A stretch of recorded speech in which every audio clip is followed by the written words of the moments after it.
Hi guys, this is all Florrie's idea, so blame Florrie if you don't like it. I think it would be cool to have some kind of video talking about being pregnant and having a baby and stuff. Because I've done a lot of research and I don't really like what's out there. I feel like it's not really for a woman that looks like me or is in my age bracket or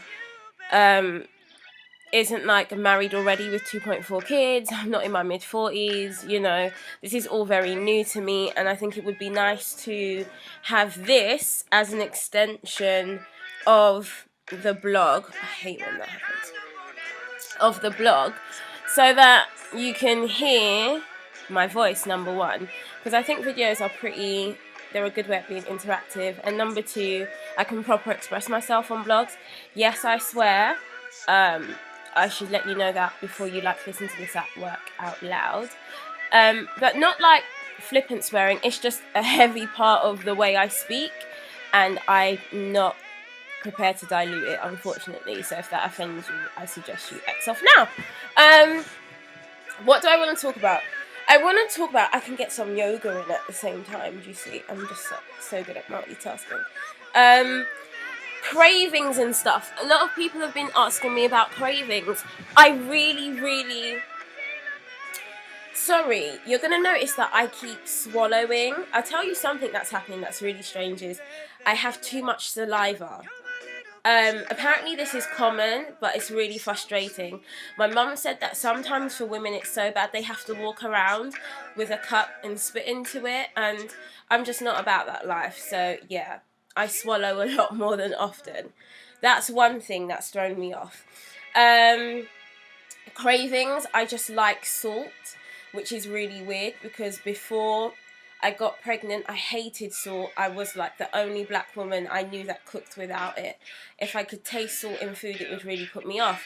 Now I'm having these wild ass moments where I'm going into the fucking kitchen and tipping the saksa into my mouth. I really like salt. Food wise, craving wise, nothing apart from that. I'm having a difficult time with food at the moment because instead of morning sickness, I'm having all day nausea. Sometimes I think I prefer the morning sickness, so you could just vom and be over it. The all day nausea just feels like I'm on the Titanic for the entire day, so it's really putting me off food. The whole visual aspect of food is really throwing me as well. I hate to see oil, melted butter.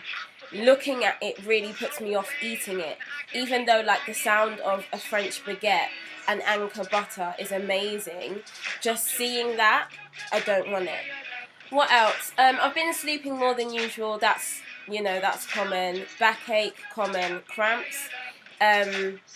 Cramps up until your 4th month is common.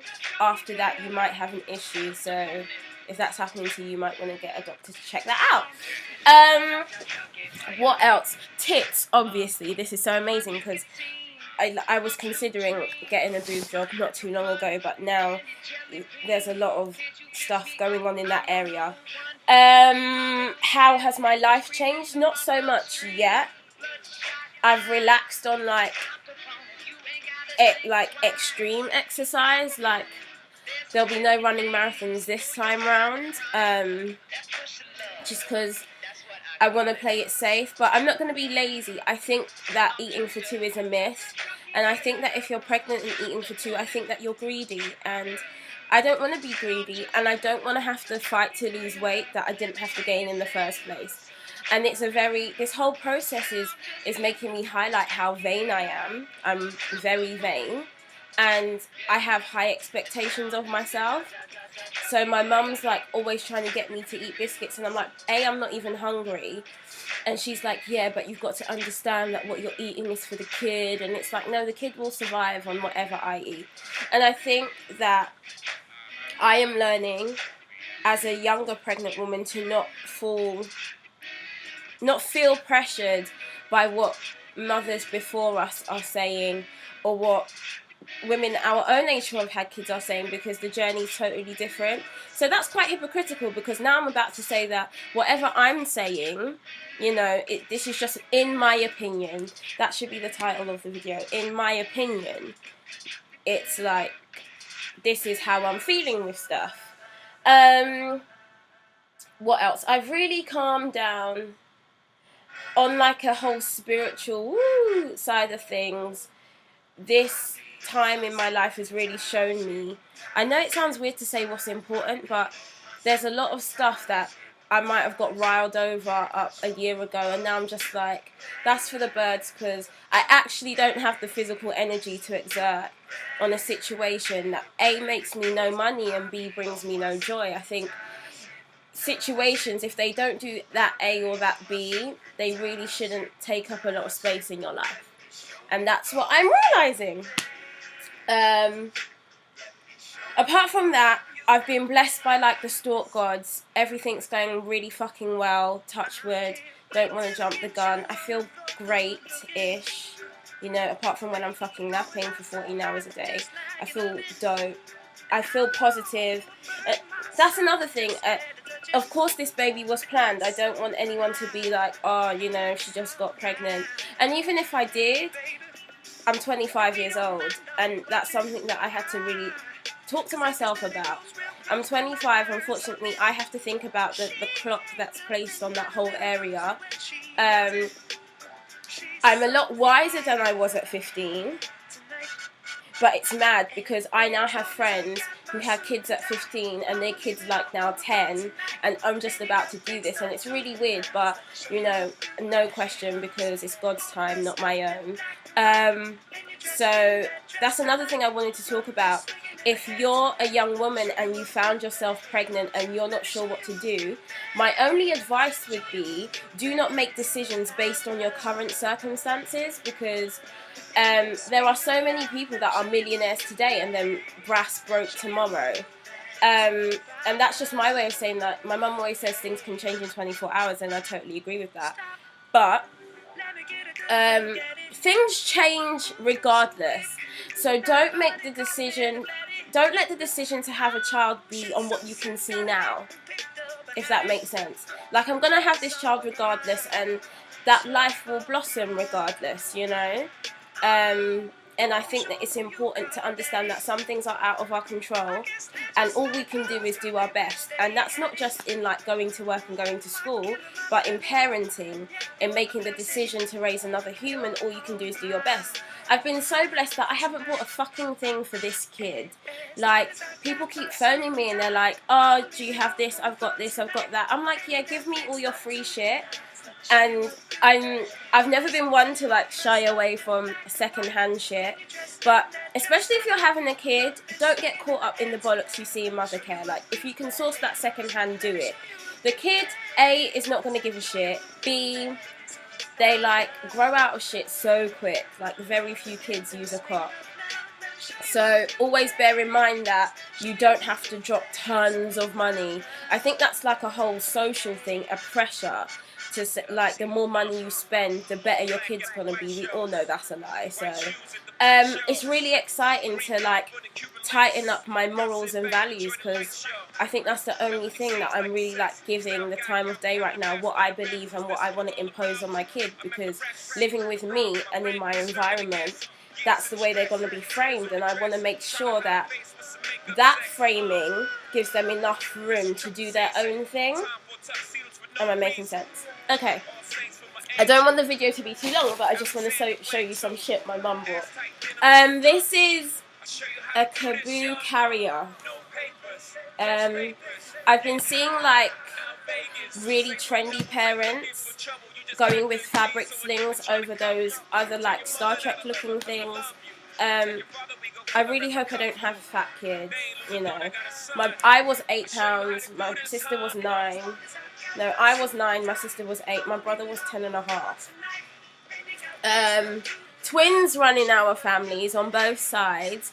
I'm telling you now, if I have that 20-week scan, or even before that, and they tell me that I'm having twins, I'm going to tell that doctor straight, you wrap that shit up right now. Like, have these 2 kids and then tie up all them tubes. I cut them for all I care. Like, I think in this day and age, anything more than 2 kids is like, that's not my avenue.